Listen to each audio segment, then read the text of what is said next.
really know how to approach this, so I'm just going to kind of jump in as it is.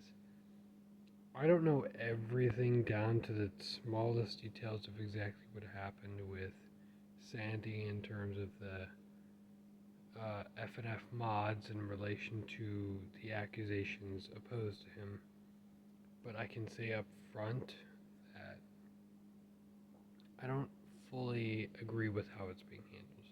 Not because I think that it was right or anything of the sort. I think that it was poorly handled. We, as a human race, are fully capable, every single one of us. We are capable of committing and making mistakes, no matter what. It doesn't matter who we are, we will always make mistakes. Sandy, in terms of F&F and his creations amongst that, aren't in essence a mistake, if that makes sense. It's not related to him in his side hobby or of the commissions or anything of the sort that imply that he's some sort of monster creation or something. No, we are all monsters in our own way. We all have lied. We all have stolen something. We've all have wickedness working in our hearts one way or another. I believe in the context of as it stands, all I am suggesting is that we do not wipe away Sandy's legacy of his creativity, of his works of art, because they are his legacy. They are the legacy before he ended up making a rather unfortunate mistake that has led him into the situation he is now. So much so that he's willing to walk away from everything entirely. Let that stay. It's not about the mistake he made, it's about what he created that was good in the time that he was around. Holding him to the mistake that he made, whether it was good or bad, whether it was, whether it was poor calculations or whether it was just his own malice, we are all guilty of the same kind of mistakes that we have made.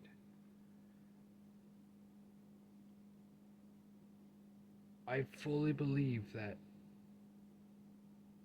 when he made the different mods or the songs or anything of the sort, however, I'm not fully versed in what it means, how he was impacted in the community, but I know for sure that at the time of him making those things, he had not contained some sort of evil in his mind in the context of something like that. Sure, I've seen one or two of the Discord posts or whatever it was that specifically was pleading guilty to what he had committed. Sure, he made those mistakes, but the legacy of what he created as a whole wasn't evil. We need to understand that we all can fall short and end up in that position. We all can make that kind of mistake, no matter what it is. We need to have some understanding of a sense of forgiveness and realization that just because he made a mistake at the time of whatever it was that he committed in terms of creating as I've heard, a fetish art of somebody that was underaged, while he was also underage, for example, which is a big thing I've heard, which I also can, it makes sense to a degree.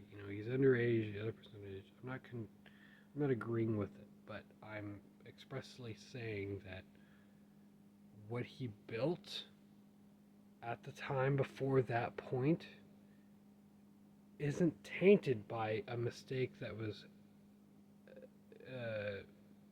happened later on. We should consider these types of things because we are all susceptible. One day we could all make a mistake that could totally condemn us. And I believe in mercy. There is justice, sure. He's already left. He's already gone. As far as I've seen, as far as I've done my research, he's already left. He's done. He's not going to come back. And that's his own choice. That's fair to everybody else.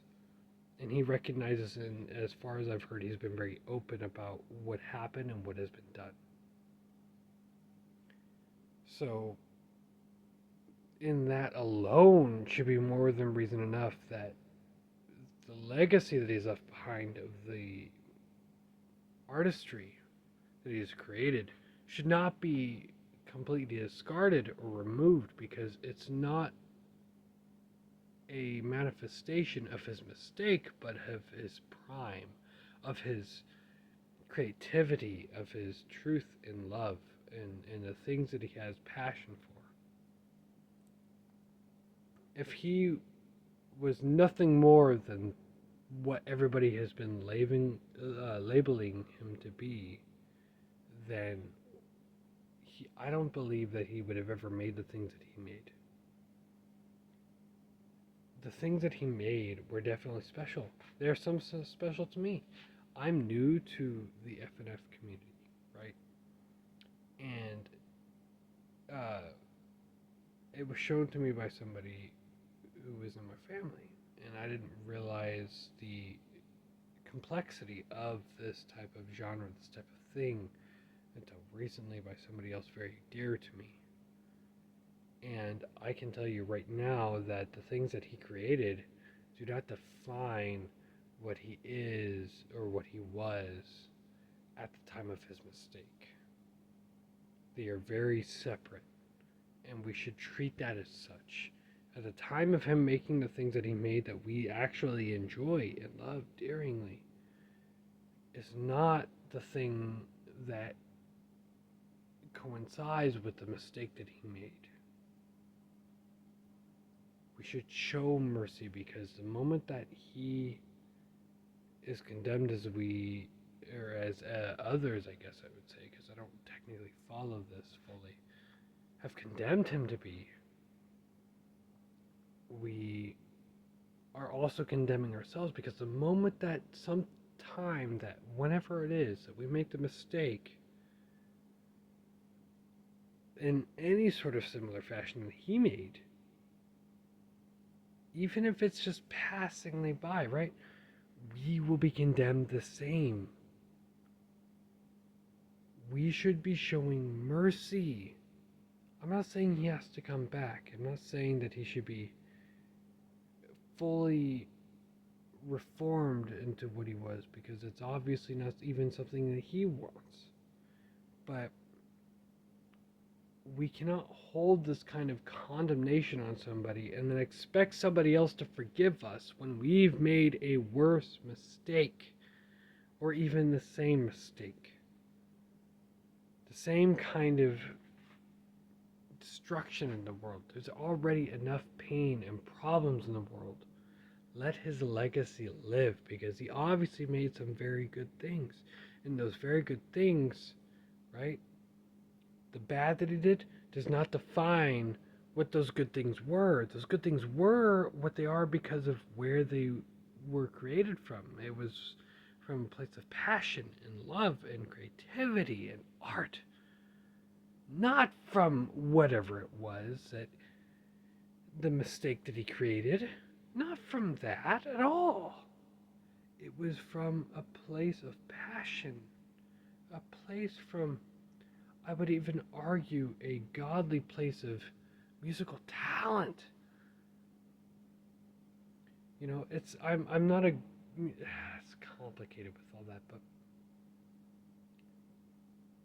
there is a separation. We understand this, but we're so quick to judge others and say, nah, put him to death.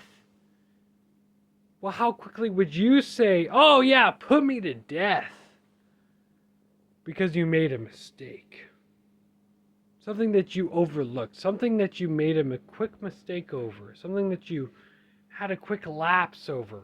that we're everybody in the universe, everybody on Earth alone, even somebody just as simple as you and your family, could make the simplest, complicated mistake too. How quickly would you say, "Go ahead, put me to death. Do it. Because I made this mistake." Tell me, how quick would you do that? Really? Be honest with yourself. Honest with yourself.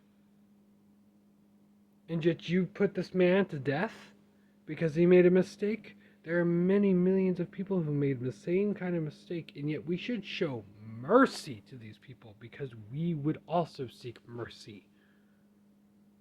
Think about that. I fully believe that this man's legacy and the things that he created should be preserved because it is the good of him, not the bad. The bad happens in all of us, but the good is what happens, and that's what we should be looking to. That's what we should be looking to, not the bad. Again, I'm not saying don't condone it, of course. Don't condone it. Things happen. I don't agree with everything that he did, every type of practice that he was committing. But consider that if you were in his shoes, would you not also seek preservation of the good that you did, to be recognized for the some of the, even I would argue, the righteous things that you did? We all make mistakes. We all make mistakes. We all fall short. Consider it. Think about it. Consider it. Please. Don't go this length. Because if you go that length, then everybody will consider you to that length just the same. You make one mistake, even if it was misunderstood, whether it was actually true, whether it wasn't even true, it'll be held to you just the same. Think about it.